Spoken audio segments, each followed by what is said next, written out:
Bonsoir à toutes et à tous, bienvenue au 20h sur Equinoxe Télévision. Innocent Daze, good evening.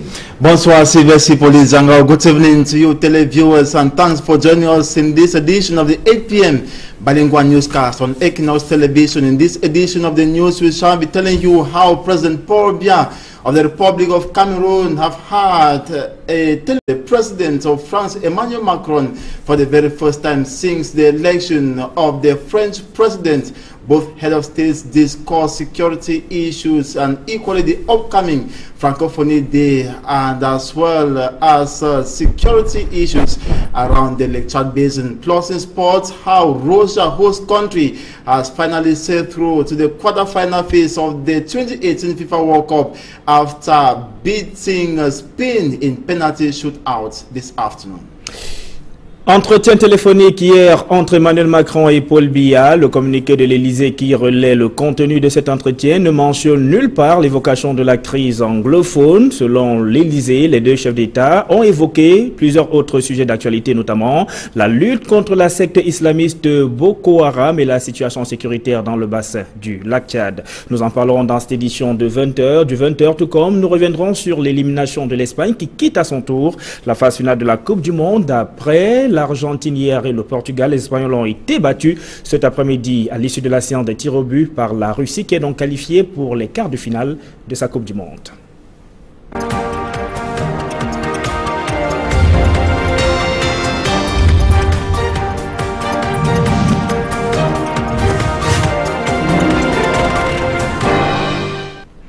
Bonsoir à tous, une fois de plus, bienvenue au 20h sur Equinoxe Télévision. Paul Biya et son homologue français Emmanuel Macron ont eu un échange téléphonique hier. Les deux chefs d'État, selon un communiqué rendu public par l'Élysée, ont abordé plusieurs questions d'actualité. Ils ont tout d'abord condamné l'attaque contre un état-major régional de la force conjointe du G5 Sahel au Mali, toujours selon l'Élysée, dans la perspective du déplacement d'Emmanuel Macron en Afrique en début de semaine prochaine et de sa participation au sommet de l'Union africaine. Le président français a évoqué avec son homologue camerounais les sujets qui seront à l'ordre du jour du sommet de l'Union africaine pour la résolution des crises en Afrique. Dans la perspective de la visite d'Emmanuel Macron au Nigeria, les deux chefs d'État ont plus particulièrement évoqué la situation dans la région du bassin du lac Tchad et la nécessité de poursuivre la coopération régionale dans le domaine de la lutte contre les actions terroristes du groupe Boko Haram. Le communiqué publié par l'Élysée ne mentionne nulle part la crise anglophone dans cet échange téléphonique entre Paul Biya et Emmanuel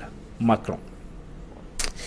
Et parlant justement de l'Union africaine, le Conseil exécutif suspend le Parlement panafricain dirigé par le Camerounais Roger Nkododan. Le Conseil exécutif de l'Union africaine s'est achevé vendredi soir. Les ministres des Affaires étrangères de l'UA réunis pendant 2 jours pour préparer les décisions qui seront débattues par les chefs d'État. Ils ont de manière unanime décidé de soutenir la ministre rwandaise des Affaires étrangères, Louise Mushikiwabo, qui brigue le secrétariat général de l'Organisation internationale de la francophonie. Les ministres des Affaires étrangères se sont également mis d'accord sur une série de mesures, dont une enquête sur des soupçons de corruption au sein du Parlement panafricain, et ont décidé de suspendre temporairement le budget du Parlement dirigé par le Camerounais Roger Nkododan, où des irrégularités ont été constatées dans le processus de recrutement. Des mesures d'enquête sur le NEPAD sont également prévues pour déterminer s'il y a eu violation des règles de l'UA en ce qui concerne les indemnités de logement versées au personnel sans autorisation préalable. Revenons sur le plan local pour parler de cette crise dite anglophone avec la visite du secrétaire d'État français auprès du ministre des Affaires étrangères qui a séjourné au Cameroun. Il s'est rendu dans la ville de Buea après avoir été reçu en audience par le président de la République Paul Biya. Mais face à la presse, Jean-Baptiste Lemoyne n'a nullement évoqué la question sur la crise anglophone. Les précisions de Jean-Guy Sogo.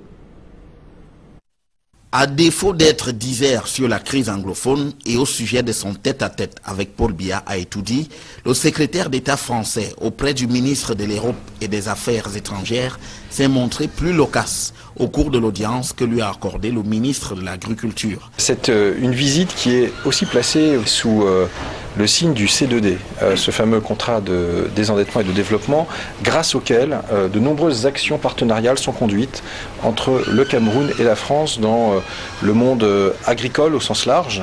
Sur la question de l'intéressement des jeunes à l'agriculture au Cameroun, Jean-Baptiste Lemoyne, loue le rôle du CD2 dans ce domaine. Nous avons eu une évaluation très précise et qui est impressionnante quant aux résultats atteints. Je vois par exemple que plus de 3000 jeunes ont pu, grâce aux actions du C2D, s'installer. C'est un chiffre qui est très important. Au-delà, l'émissaire français relève qu'il s'est agi d'une occasion de faire un vaste tour d'horizon. Au-delà du C2D, nous avons évoqué la structuration de nos filières agricoles en France, au Cameroun. Nous avons évoqué aussi les enjeux de pêche liés à la sécurité maritime. Bref, c'était un vaste tour d'horizon. Pour lui, il en découle tout un écosystème qui consolide la coopération entre Paris et Yaoundé. Il y a tout un écosystème qui travaille main dans la main, notamment en termes de formation. Vous avez Supagro Montpellier, vous avez des écoles à Nantes qui ont des partenariats ici et qui sont vraiment partie prenante dans la formation des jeunes et la formation agricole. Donc voilà, on a là un beau partenariat. Point des crises anglophones donc au menu de ces échanges. Peut-être a-t-il réservé le fin mot de Paris dans cette crise à Paul Biya et dans une certaine mesure à ses interlocuteurs dans la partie anglophone où il s'est rendu avant de quitter le Cameroun. Et le centre des jeunes handicapés de la ville des Eka dans le département d'Union Ikile vient d'être réhabilité. Les jeunes sourds de cette localité disposent désormais d'un espace viable pour leur hébergement et la poursuite sereine de leurs études. Reportage. À Ezeka, le handicap n'arrête pas les pensionnaires de l'Institut missionnaire des jeunes handicapés. Ils l'ont montré par une joie communicative lors de la double cérémonie de leur départ en vacances et des réceptions officielles des infrastructures aménagées et réhabilitées de l'Institut qui les abrite. Ces enfants qui sont des enfants à besoins spécifiques, des enfants qui ont des problèmes, des enfants handicapés. C'est pour ça que nous parlons de année éducative. C'est une tradition que nous voulons inculquer désormais. Donc à la fin de chaque année, nous allons choisir une de nos structures pour clôturer l'année. De plus, la ministre des Affaires sociales annonce que ce type d'initiative sera désormais inscrit dans l'agenda de son département ministériel. Nous avons élaboré une stratégie, c'est la stratégie de l'entrepreneuriat social. Il est question aujourd'hui de mutualiser les actions. L'action de cette œuvre sociale privée et l'action sociale de notre partenaire pour nous accompagner dans notre bataille et notre lutte contre l'exclusion sociale. Pour leur part, les responsables de cet institut, qui n'en rêvaient pas tant, se réjouissent de l'accompagnement qui leur est offert. Peut-être sexuellement de tous les enfants de cette école.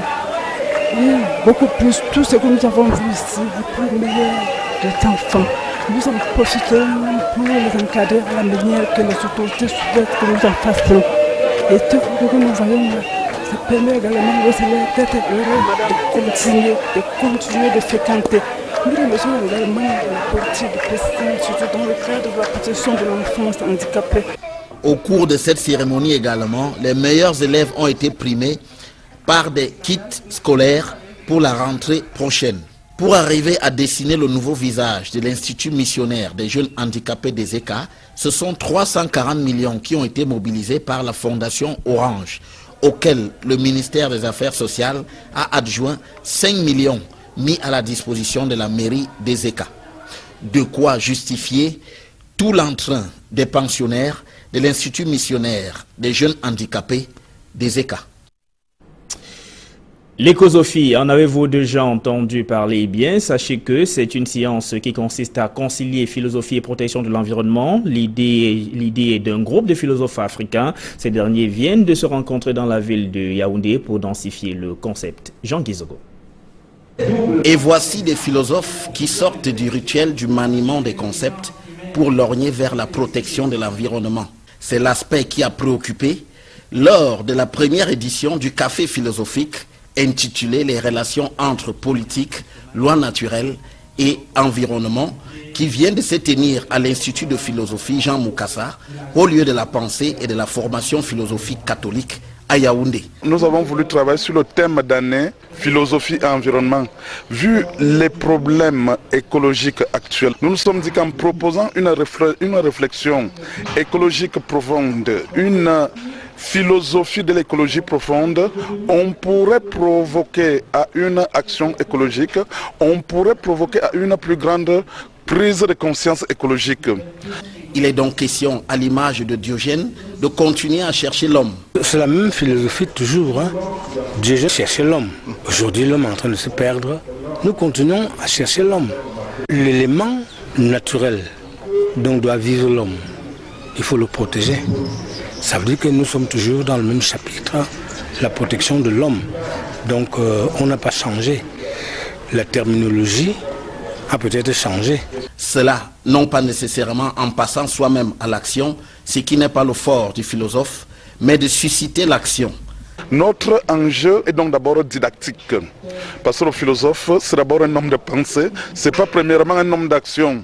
Donc nous n'irons pas forcément sur le terrain pour aller défendre, préserver la nature, mais que vous et d'autres prennent conscience que notre nature, la mer, notre maison commune, la mer commune est en danger, et que cela ou là, ça puisse susciter des actions pour la préserver. Ce qui, au fond, ne fait pas dévier le philosophe de sa mission traditionnelle. C'est toujours le thème éternel de la philosophie, l'homme, son sens, son destin, son environnement. Où vit-il? Comment vit-il? C'est tout cela qu'on traite sous le terme d'écologie, c'est-à-dire la nature, la protection, l'atmosphère, la biosphère qu'il faut protéger. Pendant 2 jours, cette première édition du Café de philosophie a enregistré 14 conférences données par des éminences grises tels les professeurs Lucien Aïssi, Mathias Eric Onangini, Manga Bihina, avec pour point d'orgue les débats sur l'approche de l'écosophie du professeur Hubert Mononzana. Tout de suite, la deuxième partie de ce journal est en langue anglaise avec vous, Innocent Azé. Good evening once again. Thank you so much, Sylvester Polizango. Bonsoir à vous, and once again, good evening to you, televiewers, and thanks for staying with us. We begin to say the Cameroon President Paul Biya, and French President Emmanuel Macron have had a telephone chat that was on Saturday, June 30, 2018. Both heads of state discussing global security issues, the upcoming La Francophonie Day, and the African Union as the 31st summit opens today, July 1st to last the 2nd in Mauritania, with President Paul Biya represented by Prime Minister and Head of Government Philemon Yang. In the morning telephone chat, both Biya and Macron condemned Friday's attack on the G5 Sahel regional force in Mali. In view of Biya's travel to Nigeria, the telephone chat also allowed them to touch on the situation in the Lake Chad Basin and the need to strengthen regional cooperation ties in the domain of combating terrorist acts masterminded by Boko Haram. Coupled with the African Union Summit, migration issue also featured in the discussion. The President of the Republic, Paul Biya, pledged his support to the African Union that aims at resolving crisis in the entire African continent. Finally, President Paul Biya and Emmanuel Macron talked about the organization of the upcoming Day of La Francophonie. And now, regarding the holding of the African Union Summit, grouping head of states, the executive arm of the AU has proposed a series of measures. One of them demands an investigation on corruption allegations at the level of the Pan-African Parliament. The ministers have decided to temporarily suspend their parliamentary budget following the discovery of irregularities since the election of Cameroonian-born Nkodo Dang as president of the Pan-African Parliament. And now we take you to Fongotongo, a locality in the West region hit by the ongoing Anglophone crisis that is with neighboring the southwest region of the country, as secessionist fighters have continued battling with security forces in the West region. Recently, the governor of the West region visited Fongotongo and said calm has returned. We have details of this report with Franklin Mwabe. Uneasy calm has returned to Fongo Tongo after a gun battle between pro-independence fighters and Cameroon military about 2 weeks ago.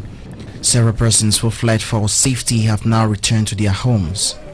Our Fonko Augustine, governor of the West region, and his collaborators went through the administrative units to examine the state of affairs there. I wanted to evaluate the security situation, particularly in Fongo Tongo and Sancho, and I'm particularly very satisfied that the people are carrying out their activities very well in those areas. I had the opportunity of encouraging them to work together, work in synergy with the administrative authorities and the forces of law and order, so that life can go on there very smoothly despite some incursions. During his visit, the governor also met with young entrepreneurs, especially those involved in fish farming.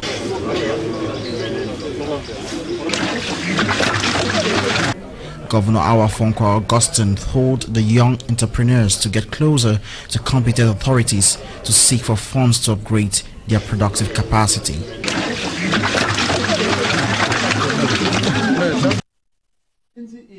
Cameroon youth delegates to the Commonwealth Forum on Peace and Security in London returns to his country, but discovers that his home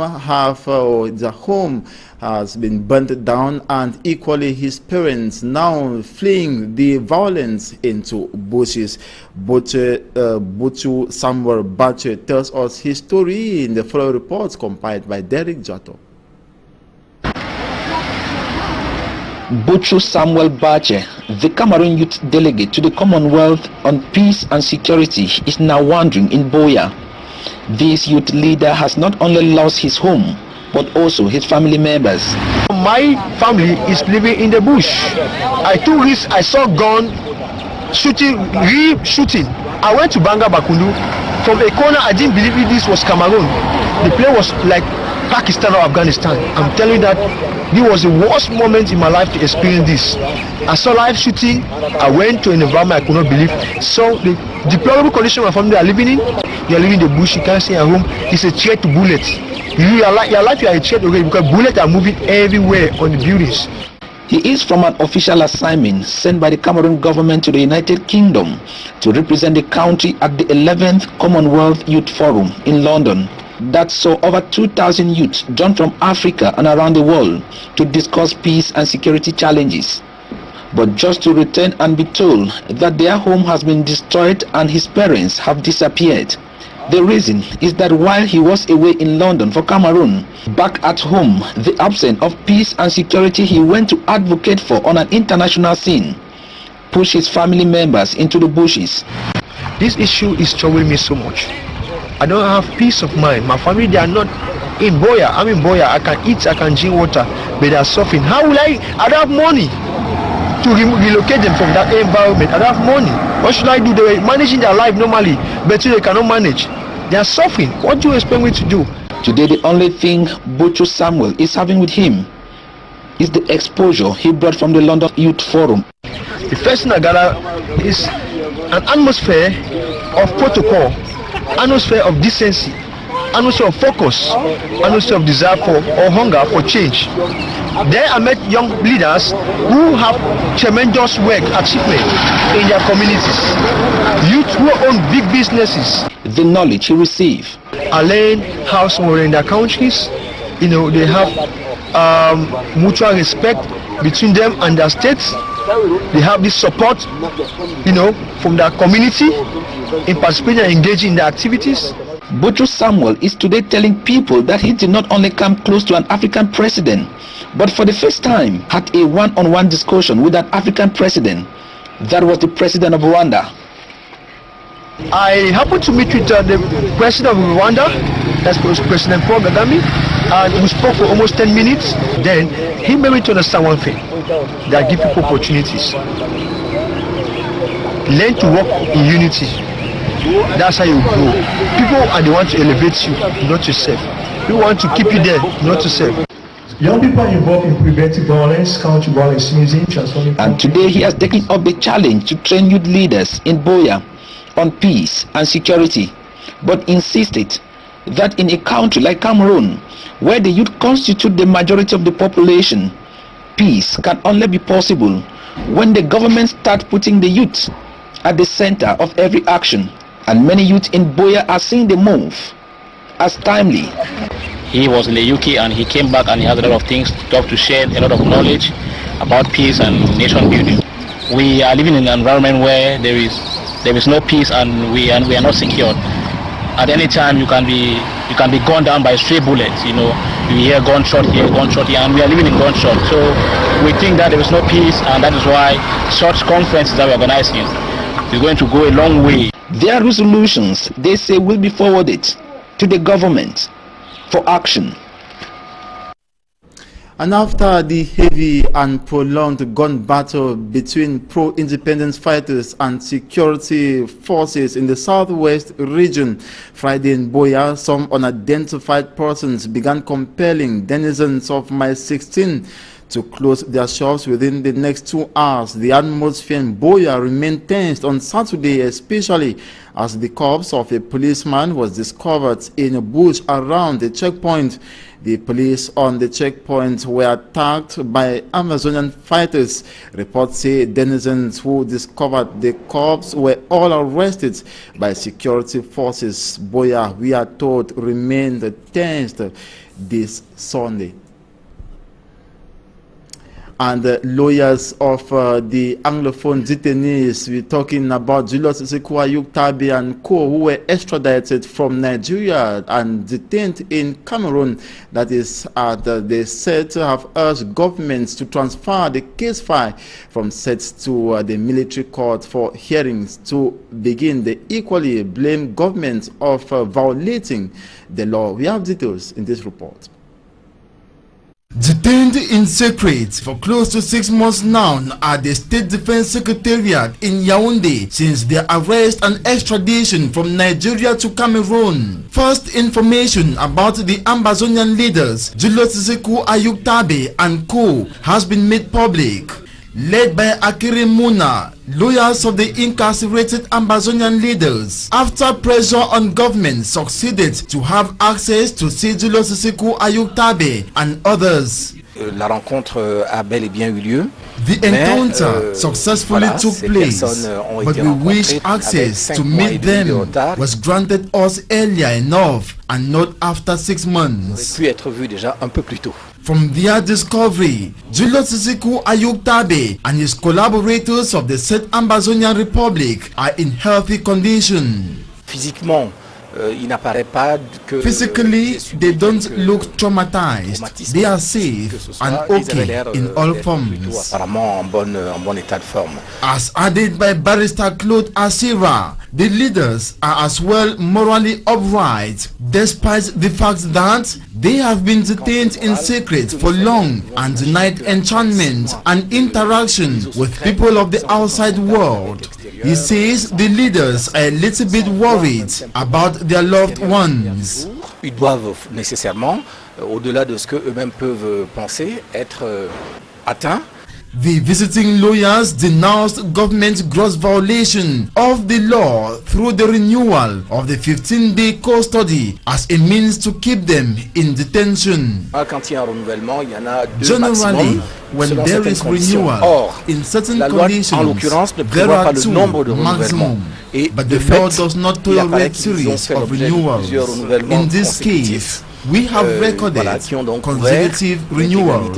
Tous les 15 jours, vous aviez un renouvellement du délai de la garde à vue. On the subject of the next procedure of this affair, the lawyers from the Muna's cabinet believe that the police phase has faded out and for the military court to take over and begin hearings. They expect that the case file concerning the Amazonian leaders be channeled to the military tribunal as fast as possible. Entrer dans la phase judiciaire dans les tout prochains jours, que très rapidement le dossier devrait être transmis au tribunal militaire pour le début des audiences. The lawyers, however, refused to make a comment on the components they will use to defend Julius Ayuk-Tabe and co when they appear in court. They also expect that an extrajudicial action is not taken against the said Ambazonian leaders. And that's the end of this edition of the 8 p.m. bilingual newscast on Equinox Television. Thanks for watching. Sylvestre, bonne soirée. Bonne soirée à vous, Innocent Azé. Mesdames, Messieurs, c'est ici que nous mettons un terme à cette édition du journal bilingue sur Equinox Télévision. Restez en compagnie de nos programmes qui se poursuivent.